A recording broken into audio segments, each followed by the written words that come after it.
Danger একটা বিষয় দেখাই, দেখেন ওই মেয়ের বুরকাটা কোথায়, দেখেন, দেখছেন মেয়ের বুরকাটা দেখছেন, একদম সাকার কাছে, একদম সাকার কাছে। শালা এটা তো ধরতেই পারতেছে না।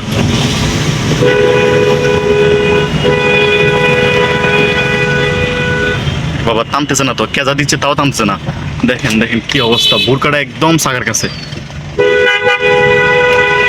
এ ভাই, বুরকা ডান, বুরকা ডান, বুরকা ডান, মরে যাবে তো। কি অবস্থা,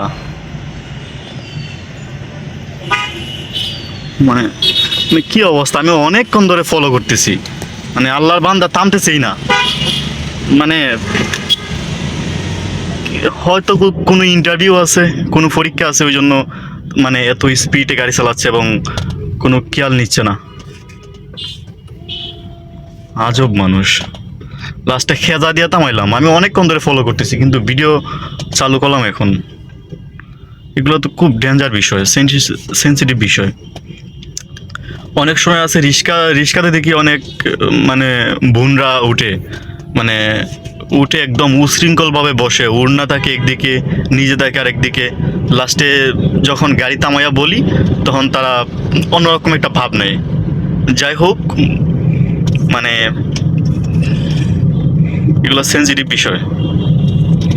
বোরকাটা একটুর জন্য যদি একটু সাকার মধ্যে কোনাটা একটু ঢুকতো তাহলে ঠাস করে নিচে পালাই দিত, আর নিচে পালাইলে মৃত্যু অবধারিত। কারণ ওর মাথা আমি মানে মনে হয় হেলমেটও ছিল না। আল্লাহ ওগুলো থেকে সবাইকে হেফাজত করতাম। এটা হচ্ছে হাতির ঝিল। অফিস থেকে বাসায় যাচ্ছি, এটা হচ্ছে অফিস টাইম, এই জন্য রাস্তায় প্রচুর জ্যাম।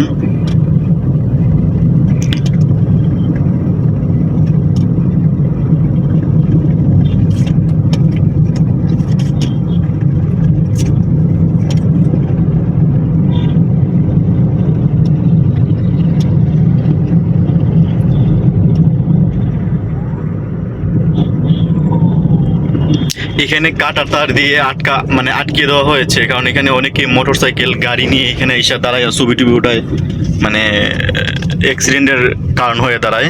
ওই জন্য এখানে কাঁটা তার দিয়ে আটকে দেওয়া হয়েছে, কেউ যেন এখানে এসে গাড়ি না না থামাইতে পারে।